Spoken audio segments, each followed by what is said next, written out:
Gibran sibuk bagi-bagi susu dan buku, publik pertanyakan tupoksi Wapres, lah bisanya cuma itu.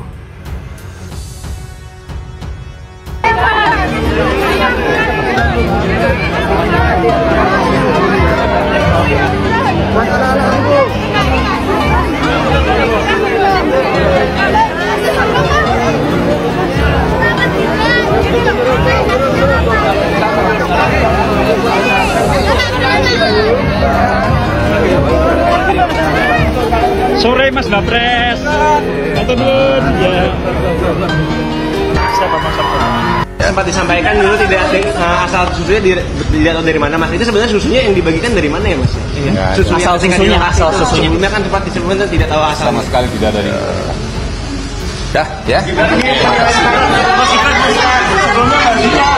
Bang Habib. Udah berapa kali Wapres kita menghindar dari pertanyaan wartawan? Sekali, 2 kali, enggak, tapi ini udah banyak.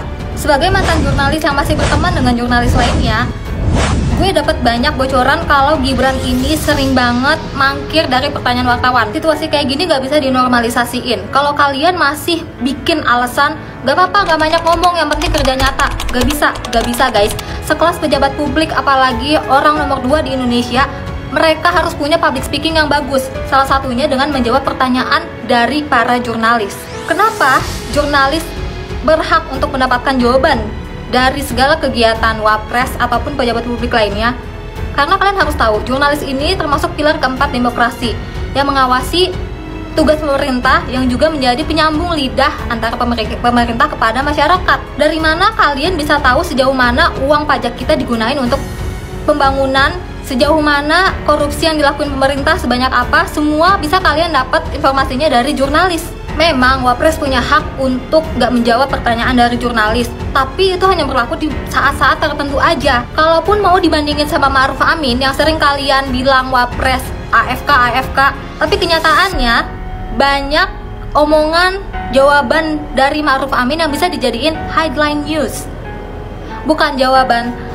Tanya aja ke menteri saya, atau yo nggak tahu. Kan kalau udah keseringan kabur dari jurnalis, wajar dong kalau masyarakat berspekulasi seorang Wapres takut dengan pers. Masa ngadepin 20-an jurnalis aja takut? Gimana ngadepin 281 juta rakyatnya sendiri? Yuk bisa yuk Mas Gibran bayar uang buat les public speaking, disuruh kerja lagi staf-staf khususnya supaya bisa briefing lebih matang lagi, supaya nggak gagap ngadepin jurnalis-jurnalis.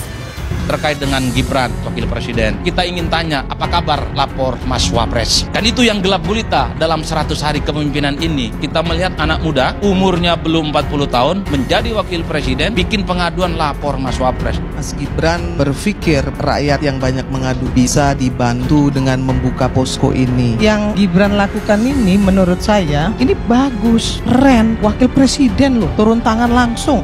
Picture itu lain, mana nggak wali kota, gubernur yang profile picture-nya seperti saya. Kalau yang udah tua pasti ini ngapain seperti itu, harusnya pakai peci terus kayak gini Mas. Mbak, banyak loh yang ngasih masukan kayak gitu.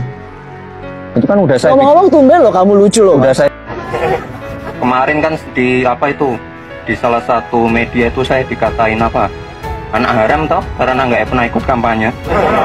Mas, apa rencananya Mas untuk menstabilkan harga ini? temen ya? Enggak, aku akhir tahun kan memang harganya lagi naik semua nih Bu ya. Insya Allah awal tahun udah stabil ya. Nah, ini dari sisi konsumen ini. Ya Pak. Saya lihat selama ini people power-nya tertib kok, tertib dan kondusif dan sepi juga. Emang ada ya people power tertib dan kondusif? Ya people-nya cuma segitu Mbak, cuma sedikit. Wakil Presiden Indonesia, Gibran Rakabuming kembali menjadi buah bibir netizen usai dirinya terlihat membagikan bansos sambil menonton barongsai.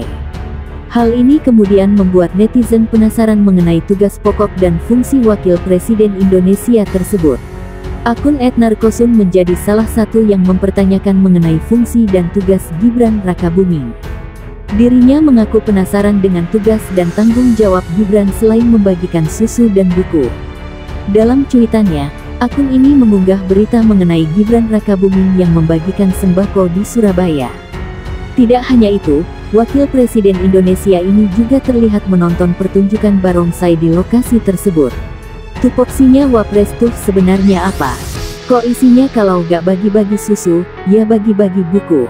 Gitu aja terus sampai 2029, tulis akun @narkosun. Menjadi viral di X, cuitan akun tersebut yang mempertanyakan tugas Gibran Rakabuming ini lalu mendapat berbagai komentar. Banyak yang ikut menebak-nebak mengenai tugas Wakil Presiden Indonesia tersebut. Lah bisanya cuma itu, udahlah biar gitu aja ketimbang disuruh mikir nanti bubar negara ini, balas netizen. Namanya juga negara dagelan ya gitu itu. Banyak orang yang berkualitas untuk jadi pemimpin biasanya gak mau dipilih rakyat. Rakyat kita mau pilih yang kasih dia bansos, komentar akun lainnya. Jumpa fans dan mantau MBG, ungkap netizen. Hanya itu saja yang bisa dikerjakan Wapres, maka harap maklum aja, tulis akun lainnya. Diunggah oleh akun @narkosun dan menjadi viral di X dalam waktu singkat, cuitan mengenai netizen yang pertanyakan tupoksi Gibran Rakabuming ini lalu sudah mendapat ratusan retweets dan balasan dari netizen.